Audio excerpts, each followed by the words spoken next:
Star Wars Force Arena players, welcome to this brand new Let's Play video.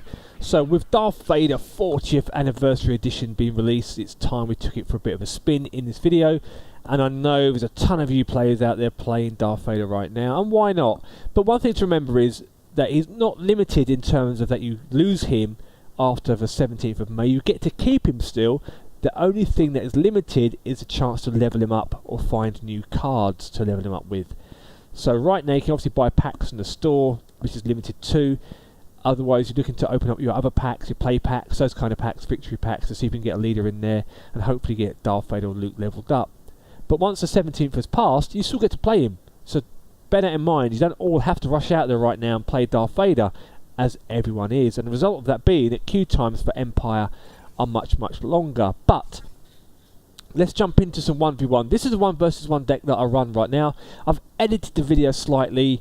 I wanted to put in there some variety of games. I've had a couple of games where I just steamrolled over my opponent. One I think was a bot, and one was just an easy win. So I really want to put those in here. So I wanted to put some difficult games in. And as you will see in the first match, it's pretty challenging over these next 3 games for 1 versus 1. So when you're in 1 versus 1 right now in the game, you will find a majority of the time you are up against much higher level players and also higher tier players. Now I'm playing Ezra, who I think is top end of tier 4, 3-star. And my deck, I've got Rocket Trooper deck, so you've seen in a few videos before, having a Rocket Trooper I think is key. Although right now I can't deploy it because Ezra's got troopers coming from both sides. So once Rebel soldiers are locked onto me, I can then drop my Rocket Trooper, who will then focus that turret.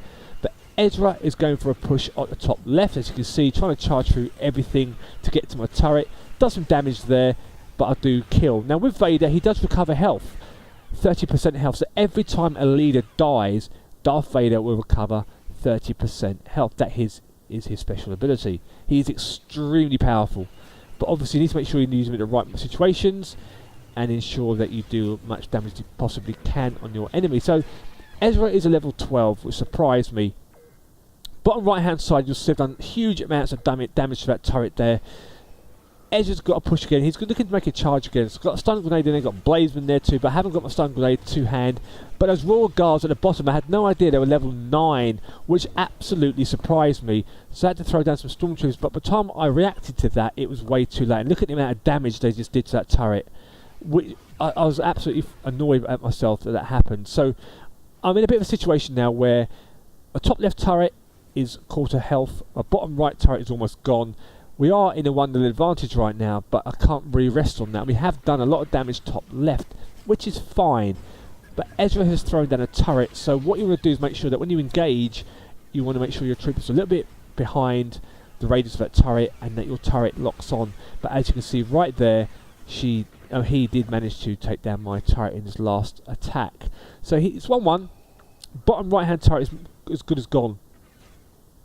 But he has got another unit coming down that side right now. So just going to wait for my energy to recuperate a little bit. I will place a light tank just there.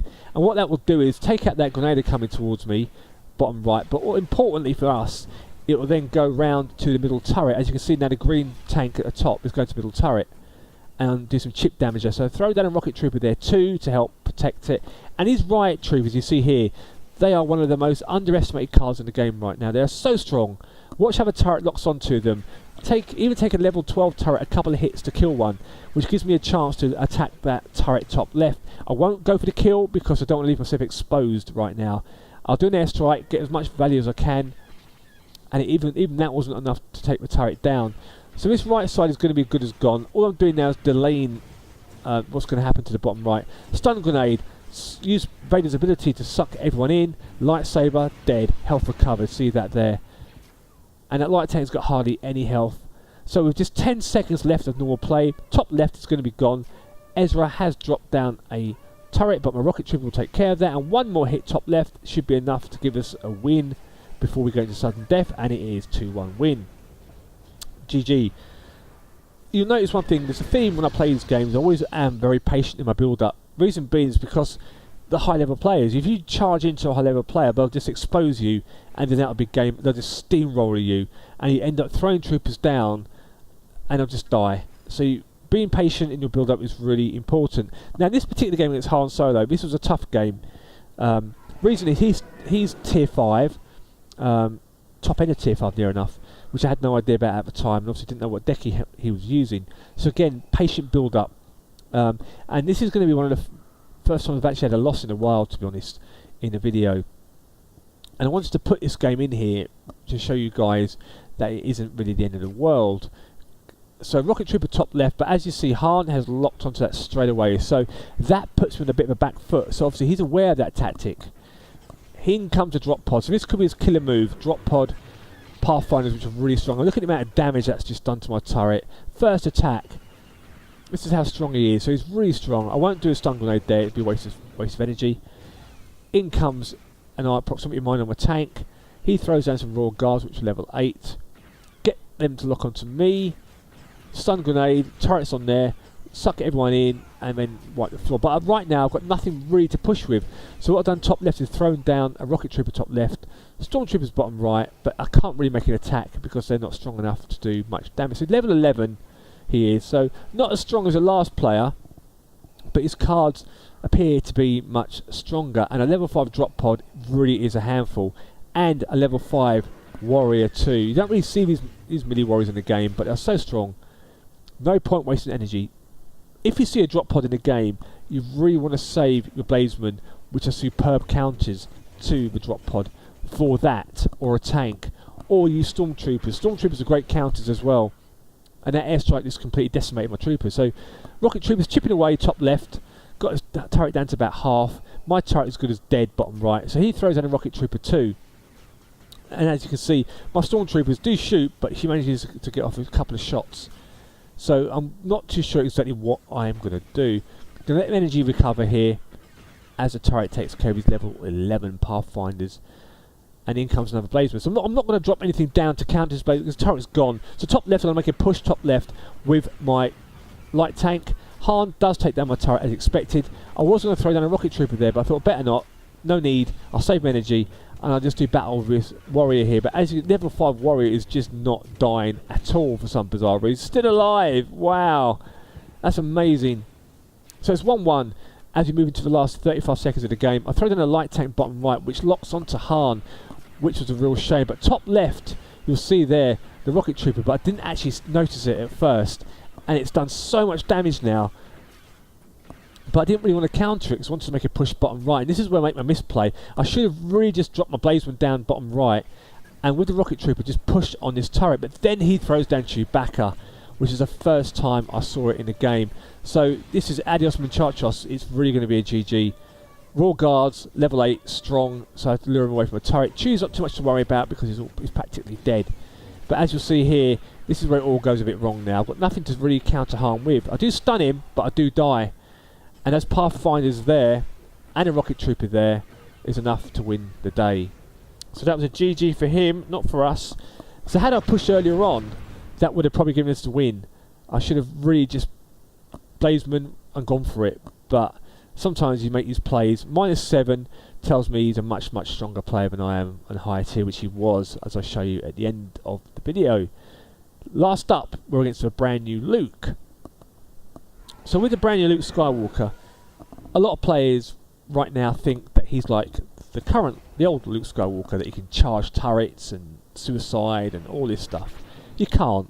This Luke isn't good for that. He's good against tech units, so ATSTs, light tanks, those things. So he's coming for a charge straight away. He's done an airstrike, which is a bizarre starting move. Top left, tanks, Stormtroopers. He does die. Level 8 Wookiee Warrior is really strong. So I just engage this in combat. Turrets locked onto it. I'll do some damage there as well. So with Luke, the good thing about players are, if they charge with suicide all the time, as Darth Vader, you just regenerate all that energy and that health. So you can make sure you don't lose or die that much on the battlefield, which is superb. So always have like a stun grenade handy for this. There you go. Pull everyone together. One foul swoop, they're dead. Bottom right hand corner, I have got my Rocket Trooper do some damage there. Thank you very much. So the game, 2 minutes left to play. Luke has done hardly any damage top left, so there's no point in being overcommitted. Get an airstrike in, there's some good value there, so it's 5 energy cost there from that airstrike, which is good. So the Rocket Trooper's done the business down the bottom there. I will drop some Stormtroopers to help defend that turret. Because they were level 10 Rebel soldiers, the turret will take a couple of shots to kill him. So I wanted to make sure that I did everything I could from not to do any damage. So the game is under control. Luke's up the far end, so what I'll do is pick up his last health pack. So he's got a tank coming. So what I want to do is make sure the tank gets a little bit further up, deploy my tank, which it will then lock onto, and blaze them to chop it to pieces. Luke will suicide again, but I have my grenade. Stun grenade, there it goes. And I did do my ability, but I was out of range, but Luke does die anyway. And again, just in front of a turret, let the rebel soldiers lock onto me. Throw down some riot troopers. I'll make a charge here as well. Got a chance. This is what I should have done in the previous match. Just charge a turret and then do as much damage as I possibly can whilst I'm in here. So moving to the last minute, which is now going to be double energy. He will lose that turret. I'll get out of there as quickly as possible. The game is really, really under control right now. Unless something drastic happens, there's an airstrike on me, which is a real bizarre play. I throw down a light tank.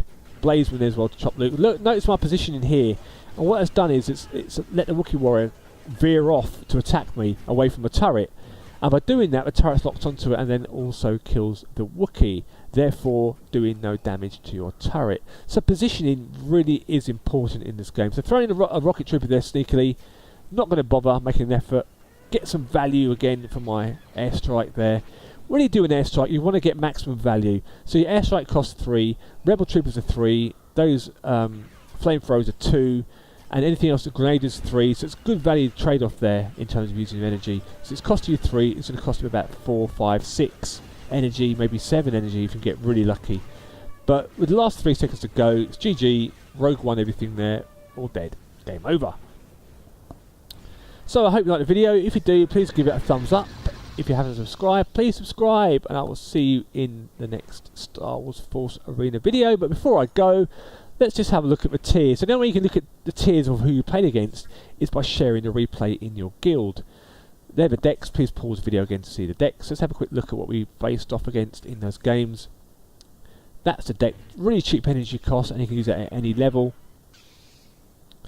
So let's have a quick look there. So share that video, and it should tell us what we played. So Han was tier 5, which is just ridiculous, and Luke was top end of tier 4. So it gives you an idea of what you're facing against when you're in lower level combat right now.